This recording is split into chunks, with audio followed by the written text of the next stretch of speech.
there to be upset about if you're making 35 million bucks? How much? 35 million. Damn. Dusty Baker says he doesn't sleep much and didn't realize how tired he was until he took his son fishing in New Mexico for some R&R over the All-Star break. The book Game 6 by Mark Frost tells an interesting story. There was a camera operator behind the Green Monster who was dealing with some kind of rodent, and while he was trying to shoo the rat or the mouse away, the camera actually followed Carlton Fisk down the first base line by accident.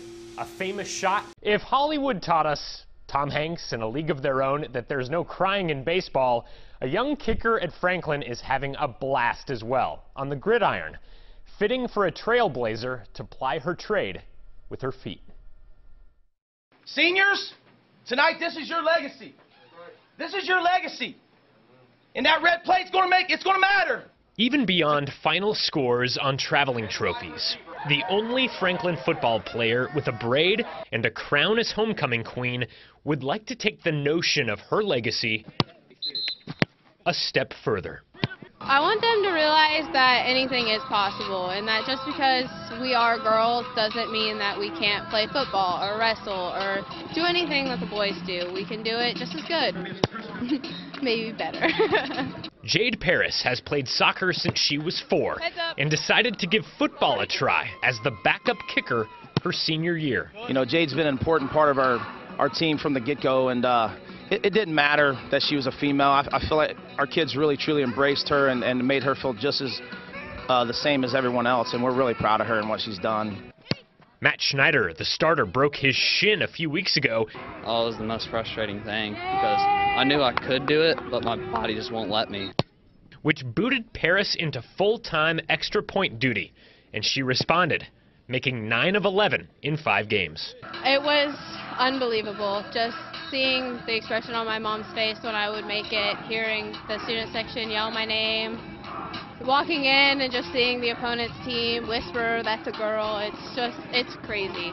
Like, she was nervous going into it and everything, so I just tried to keep motivating her, make sure she was ready to go and kick it through.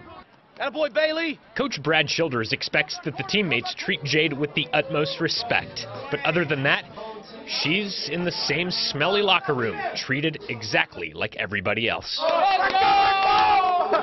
They don't treat me any different. They see me, they smack me on the head just like I'd be any one of them. It's no different, and that's what I like the most, is that they don't treat me like I'm a girl. I'm a teammate and I'm a brother to them, and that means everything. Jade Paris wasn't scheduled to kick tonight because the starting kicker, Matt Schneider, came back from injury to handle the duties. If the Bengals put together a Mount Rushmore of coaches, Paul Brown, Forrest Gregg, Marvin Lewis, Sam Wyche, would defensive coordinator Mike Zimmer make the cut? The Phillies left the line score up long after the fans here at Citizens Bank Park had gone home. The Zeros tell the story of a dominant performance by Halladay, and one in which he joins Don Larson in the record book. This guy used to walk the sidelines here at Roger Bacon. Bill Brewer died unexpectedly in 2007 of a heart attack after moving on to Princeton High School. I'm Zach Wells here in the Black Hole in Oakland, California, maybe the most avid fan following in all of pro sports. This guy's hometown is Atlanta, Texas. Do you know, I'm gonna give you a hint, an NFL executive that built a Super Bowl champion that's also from Atlanta, Texas? Ted Thompson. Of the Green Bay Packers. What's one thing you want to say to everybody back in Cincinnati? Sports Wrap at 10:30. Yeah! So you're telling me there's a chance, a classic movie line from Jim Carrey, but for the red and black Bearcat Caravan going up I-71 to Columbus, maybe there's a better chance than normal to beat Ohio State. Braxton Miller's out for the year. Gunnar Kiel's now the one on the Heisman radar. And never underestimate the power of emotion of a team playing for a fallen teammate. UC wore stickers on their helmets to honor Chimota Kennedy Palmore, who died in a motorcycle crash this week. On the opening drive, what a first punch from Cincinnati. Kiel hooked up with Chris Moore on a 60-yard strike. Von Bell never turned around. Moore took it right away for a 7-0 lead. But Ohio State erupted on offense, and the defense was on board with scoring as well. Joey Bosa clocked Kiel, and the safety was part of 30 unanswered for the Buckeyes, but UC battled back big time. Kiel tested the secondary again and toasted it again. It's Moore again, 83 yards, winning the sprint to 6, 30-21 Buckeyes at halftime. In the third quarter, yet another gash of the Ohio State secondary measured 78 yards. Kiel to Moore. Kiel passed for 352 yards and 4 touchdowns, but Ohio State pulled away with staggering offensive numbers. A 45-15 edge in first downs, 700 yards of offense, and 4 touchdowns from J.T. Barrett in a 50-28 victory at the Horseshoe.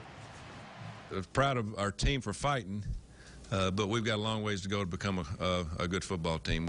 We were pretty average tonight, but we played a good football team. They can make you look average. Effort was good on both sides. For us, it's a tough loss. I mean, as a whole unit, you know, we want to come out and compete and win and be the top dogs in Ohio. And, I mean, some things didn't go well. I mean, we're going to learn from our mistakes and get better as a whole unit. But, I mean, we just gotta learn, and we gotta understand that it's only our third game. It was a lot of pressure around the city and everything to actually win this game, but we just came in here and we was just ready to go. And like I said before, we really got to go back to the film room and see what went wrong. Count the Notre Dame connections for Miami. Andrew Hendricks played there. So did this tight end, Alex Welch. The new coach came from there. It's like touchdown Jesus Southeast for Miami. 27-26 on Buffalo. That was the lead going for their first win since 2012. But the Bulls gashed Miami on the ground in the fourth quarter. Devin Campbell set Buffalo up at the doorstep to go ahead for good and sink Miami to 0-5, 35-27. If you're a Kentucky football fan and watched the program fall and fall hard over the last 2 years with back-to-back 2-win seasons, what's a fair way to measure if things are getting better? Is going to the Swamp and scaring Florida to death in triple overtime enough, or is progress actually winning in the SEC, a drought for UK that dates back to 2011? The pride of Fort Thomas, quarterback Patrick Tolles with the play fake and a rocket down the seam to Ryan Timmons, who shook about 4 Vanderbilt defenders, 20 yards, 7-0 first quarter lead for UK. But this is what it looks like when a defensive back jumps the route. Darius Sims, thank you very much. Vandy pulled even at 7 in the second quarter. Tolles threw for 1, followed the pile for another. They're the Big Blue. You ought to know that. A 17-game SEC losing streak is over, 17-7. Mount St. Joseph and Thomas More both scored 49 points. They both won and both moved to 3-1. Greg Simpson threw for 3 touchdowns against Manchester, and across the river at Thomas More, Dominique Hayden rewrote the school record book with his feet. 336 yards on the ground is a single-game mark. He's also now the career leader in rushing for the Saints. And with a 49-6 victory against Westminster, Jim Hilvert, congratulations, is now the all-time winningest coach in Crestview Hills. In the Saturday night high school game on WSTR, Sycamore climbed in front of Oak Hills 14-0 and piled on with the right arm of Jake Borman. A bomb down the middle to a diving Ryan Waller. 2-point conversion was good, 22-0 on the scoreboard. In the third quarter, Cooper Scholes and Aaron Brown connected for the second time. The only problem for the Highlanders, Brown plays for the other team, and Jay Cobbs scooped and scored, ran like a Toyota Highlander in a 31-0 shutout. The Reds officially locked up general manager Walt Jocketty with a contract extension for 2 more years. So that clears up one question down the stretch. A couple more. Will Joey Votto play this weekend? He didn't today. Can Johnny Cueto get to 20 wins? We'll find out. Or can the Reds play spoiler in the divisional duel between the Pirates and the Cardinals?